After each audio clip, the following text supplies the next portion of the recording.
Olá, seja muito bem-vindo ao canal Louise Crovesi. E no vídeo de hoje a gente vai conversar sobre transplante fecal. Você já ouviu falar sobre ele? Então, bora lá?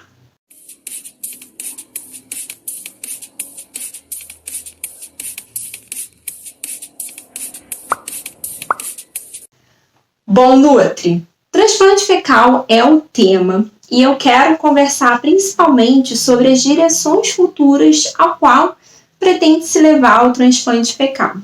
Atualmente, o transplante fecal ele é realizado apenas, pelo menos aqui no Brasil, a nível de tratamento da Clostridium difficile, que não responde aos tratamentos convencionais.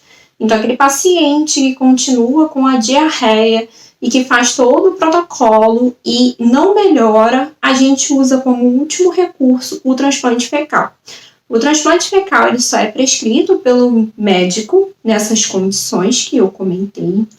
E o que se trata do transplante fecal? Bom, parando para pensar na analogia de transplante de órgãos, seria a mesma coisa, onde a gente vai pegar uma amostra de fezes de um indivíduo saudável e fazer esse transplante para um indivíduo que está doente. Mas para esse indivíduo ser considerado saudável, a gente tem alguns pontos que a gente precisa se atentar.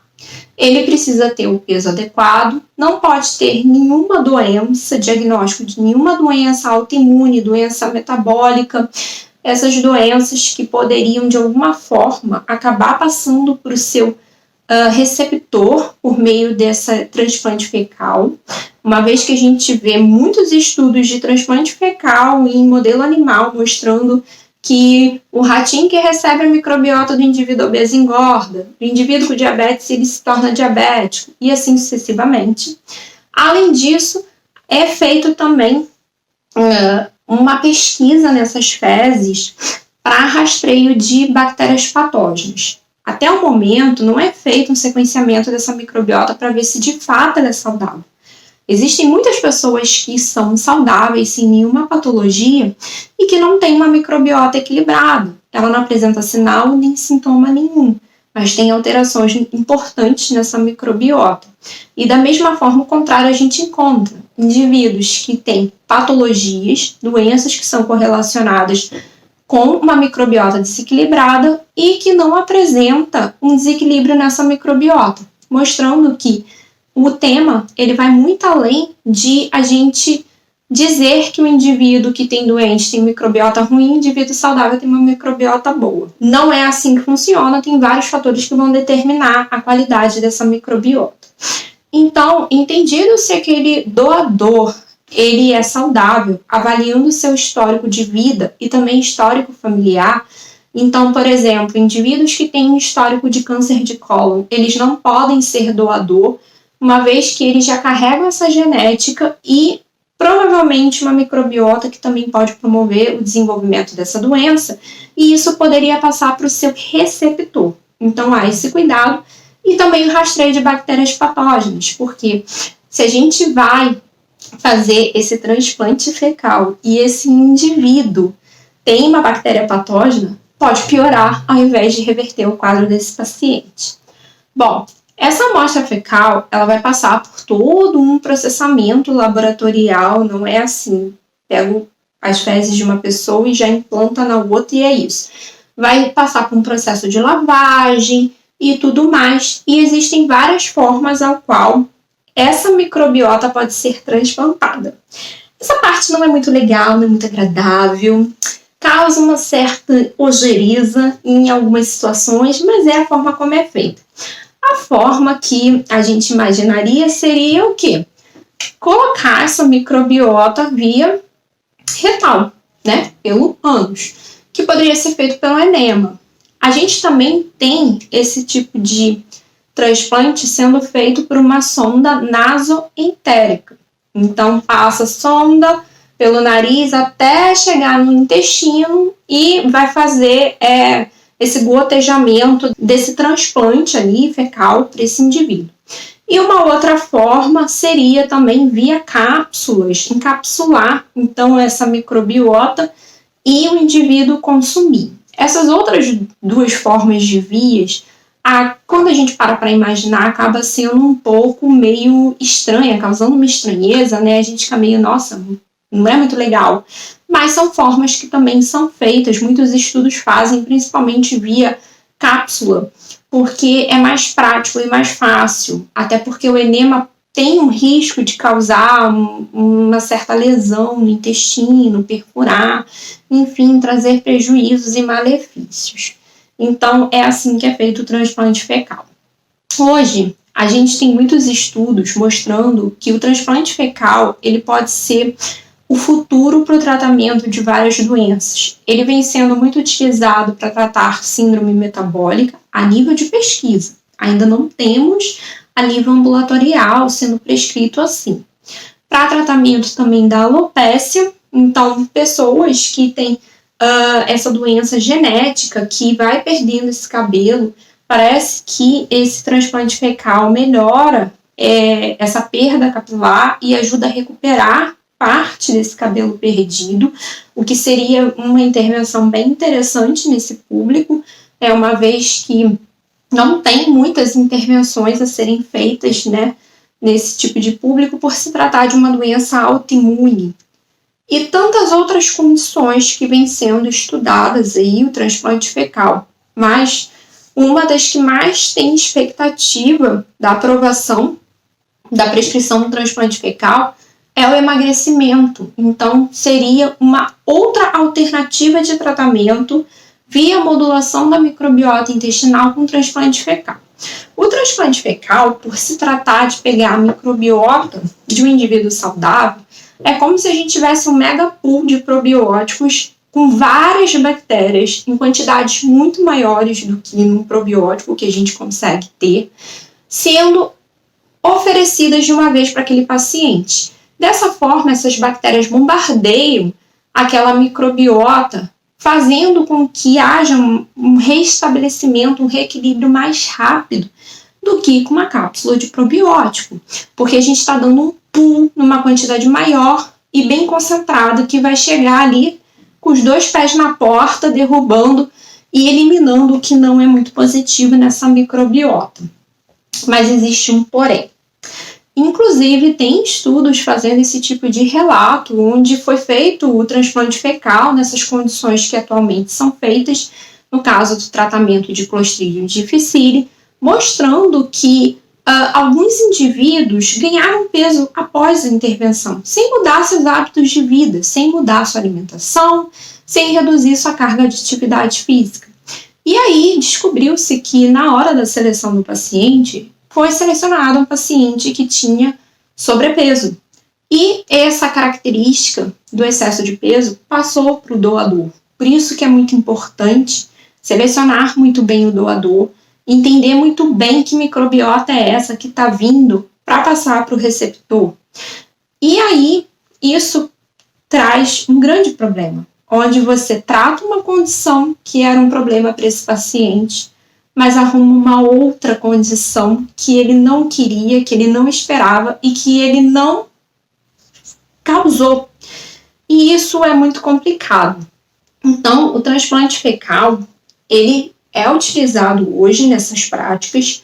Há muitos estudos em cima mostrando seus benefícios em tratamentos de forma mais efetiva em várias condições, principalmente quando a gente fala de obesidade, que é uma condição de difícil manejo, né? Às vezes o paciente consegue perder peso, mas depois de um tempo ele recupera esse peso perdido, porque manter o peso é difícil, tem toda uma questão fisiológica de tentar recuperar esse peso.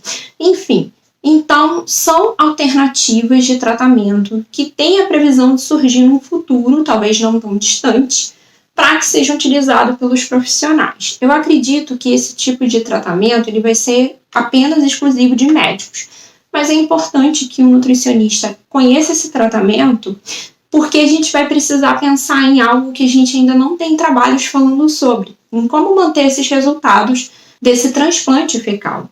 Da mesma forma que um paciente que passa por um transplante de órgão, ele tem alguns cuidados para poder manter aquele órgão funcionando, o seu corpo não rejeitá-lo, a gente tem que pensar que a gente também precisa manter aquela microbiota que foi recebida para que ela se mantenha saudável e a gente não tenha os problemas anteriores, principalmente pensando nesses públicos que têm uma doença instalada e que já tem uma microbiota desequilibrada anteriormente, e não necessariamente no indivíduo que foi acometido por uma bactéria patógena e que não está conseguindo eliminar pelos métodos tradicionais, que é algo pontual. Uma vez que elimina, ele pode sim se recontaminar, mas é muito mais difícil do que um indivíduo que tem uma microbiota desequilibrada recuperar essa microbiota. Então a gente tem que trabalhar fazendo a modulação tradicional que a gente já faz, que é cuidar da alimentação, cuidar da atividade física, do estresse, para manter essa microbiota